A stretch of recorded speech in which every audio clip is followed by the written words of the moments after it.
Bendiciones familia. Bienvenidos a nuestra meditación diaria. 365 días al encuentro con Dios. Hola a todos, buenos días. Deseamos un día victorioso para cada uno. Esto es 365 días al encuentro con Dios.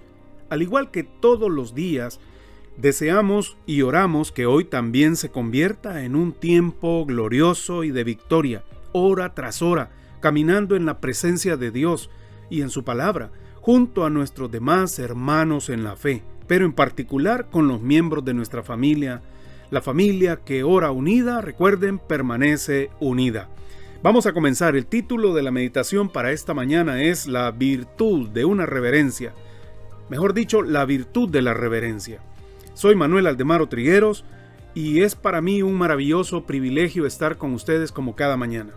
Vamos a abrir nuestras Biblias en el libro de los Hechos del Espíritu Santo en la vida de los apóstoles en el capítulo 10, en el versículo 2. Dice textualmente así: Él y toda su familia eran devotos y temerosos de Dios.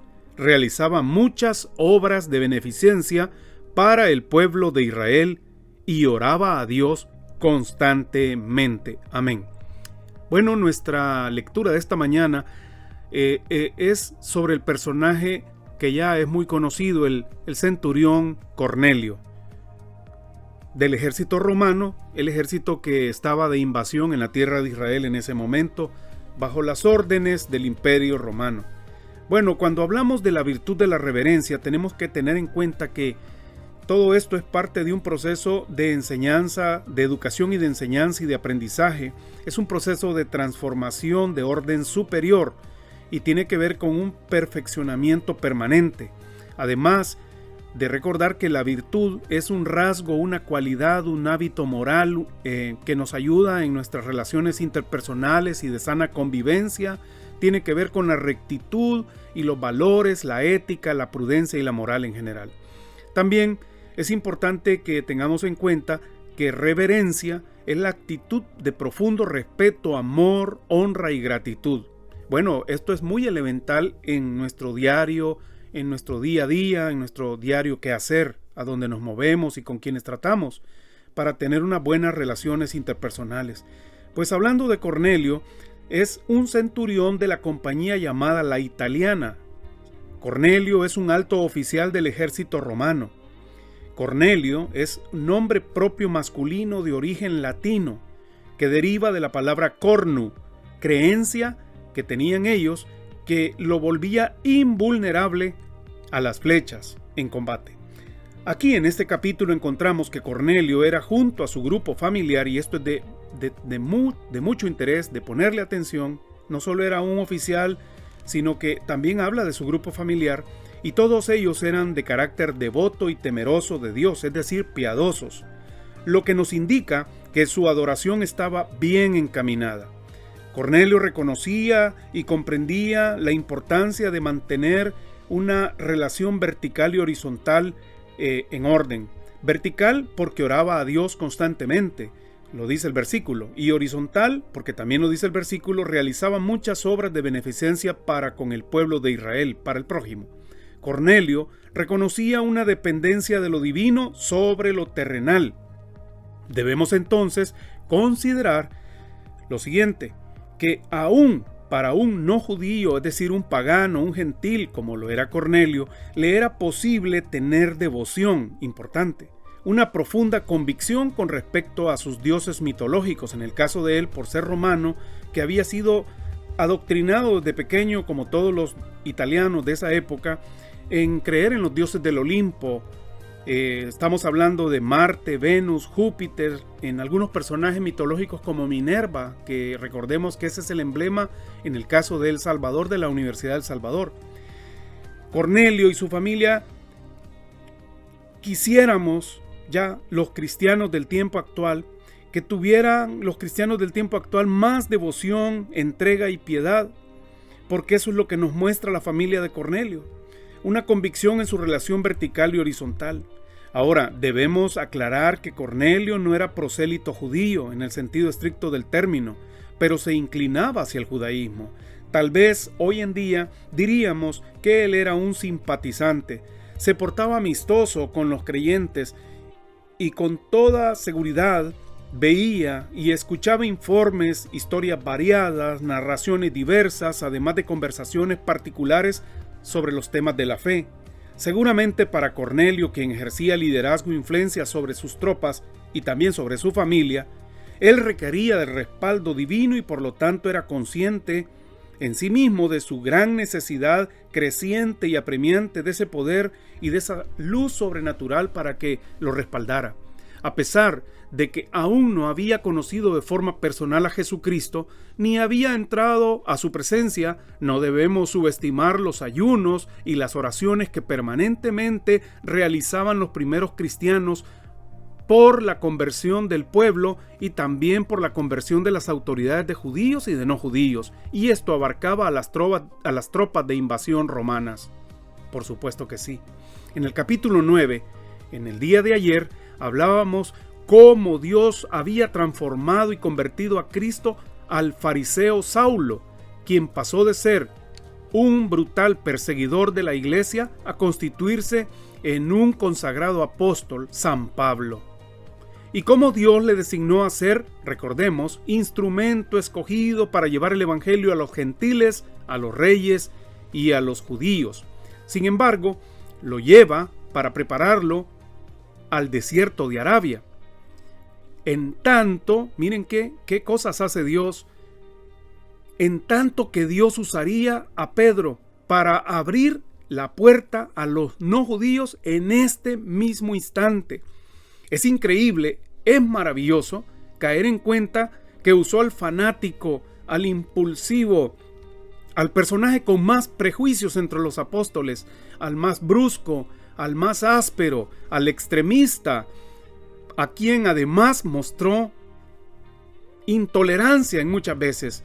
Pero cuando pensamos que fue el Espíritu Santo quien dirigió todos los movimientos encaminados para lograr que las buenas nuevas llegaran a los no judíos, entonces tenemos el entendimiento que fue Él. El Espíritu Santo preparó a Cornelio en Cesarea, enviando un ángel, de acuerdo a la escritura que hemos leído al inicio, enviando un ángel, y a Pedro también envió en Jope, haciéndole sobrevenir un éxtasis y mostrándole un gran lienzo y el cielo abierto, mostrándole con eso que la gracia de Cristo abarcaba a judíos y a gentiles por igual. Y se lo tuvo que repetir hasta 3 veces. Asombrado y perplejo, Pedro recordó tal vez las 3 veces que Jesús le preguntó: ¿me amas? Un corazón reverente, entonces, familia, es el que obedece a Dios, el que al amor, al respeto y al amar, al respetar y a sus propios padres, se somete bajo el liderazgo de sus líderes, le da la bienvenida a toda corrección bíblica que lo lleva a ser conforme a Cristo. Eso es un corazón reverente, un corazón piadoso, un corazón que teme a Dios. Concluyendo, la virtud de la reverencia parece ser anticuada en medio de una generación irreverente como la que vivimos. La virtud es una disposición firme y habitual para hacer el bien. Es una cualidad que permite a quien la posee hacer uso de esa, pero con responsabilidad y con prudencia. Asegúrate entonces, hijo de Dios, de entregar, de rendir y de dedicar toda tu vida y la de tu familia al Señor todos los días, para siempre. Asegúrate de conocer el carácter de Dios y sus atributos, su omnipresencia, su omnisciencia, su omnipotencia, que al igual que nosotros, Dios también tiene mente, emociones y voluntad. Cuando hablamos del carácter de Dios, asegurémonos de conocer, de entender que Él tiene esa capacidad de pensamiento, sueños, visiones, por encima de nosotros, por supuesto, porque es infinita, inescrutable. Pero Dios también se contrista, también Dios se goza, se alegra o se entristece y también se enoja a través de su ira, ¿verdad? Podemos también recordar y tener en cuenta que un corazón reverente tiene en cuenta que el Espíritu de Dios se puede contristar, apagar, resistir. Y también Dios, el carácter de Dios incluye voluntad, que es firme y que es perfecta la voluntad de Dios. O sea que hablamos de la omnipotencia, de la omnisciencia, de la omnipresencia de Papá Dios. Un corazón reverente vive para atribuirle honor, gloria, obediencia y alabanza a quien esté sentado en el trono de nuestra vida. Coram Deo, recuerdo yo allá por los años 90, era el título de un cassette, de una producción musical de adoración. Pero con el tiempo vine a conocer que Coram Deo tiene un significado que significa vivir la vida entera en la presencia de Dios, bajo la autoridad de Dios, teniendo en cuenta el trono de Dios para la gloria de Dios. O sea, una vida completa de entrega a Dios. Oremos. Papá, gracias por esta enseñanza de esta mañana, Señor. Tenemos en cuenta que la virtud de la reverencia es tan importante en el tiempo, en el día a día de hoy. Sobre todo cuando entendemos que tu venida está cerca. Que tu palabra nos había anticipado el carácter de los hombres de los últimos tiempos, de la generación irreverente, sin duda en la cual nos ha tocado vivir en estos días. Cuando vemos la demografía de la familia actual, desintegrada, Señor, con problemas sociales, sin duda, cuando vemos esa familia nuclear, monoparental, mixta, híbrida, cuando vemos, Señor, corazones de piedra.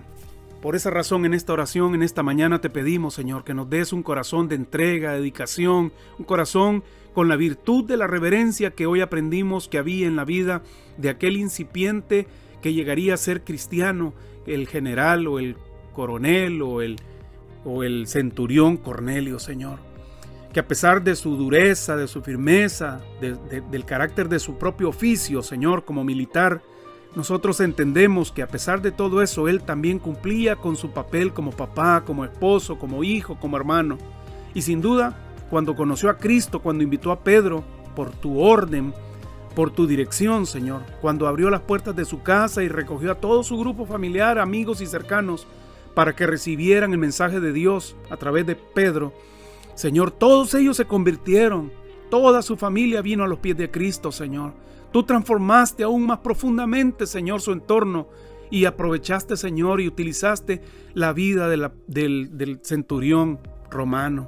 Gracias. Así hoy, Señor, cada uno de nosotros con nuestras aristas diferentes, con nuestras maneras diferentes a lo largo de nuestra niñez y de nuestra vida adulta, Señor, que hemos tenido deficiencias, crisis, problemas que nos llevaron, Señor, a ser como hemos sido.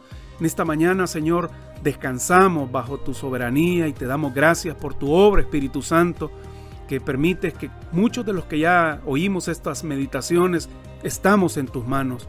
Pero oramos porque aquellos que por primera vez o van a escuchar, Señor, esta meditación, también sean conscientes que para Dios no hay nada imposible y que tú puedes transformar al más duro corazón. Te damos gracias, quedamos contigo, opera tu obra, Espíritu de Dios. Aquí estamos y te abrimos el corazón en el resto de nuestra familia que aún falta por venir a tus pies. Sigue haciendo, sigue operando, Señor, te lo suplicamos y quedamos contigo en esta mañana, Señor. Bendícenos en este día, en Cristo Jesús, amén. Que Dios los bendiga y nos vemos mañana en una nueva meditación. ¡Hasta mañana!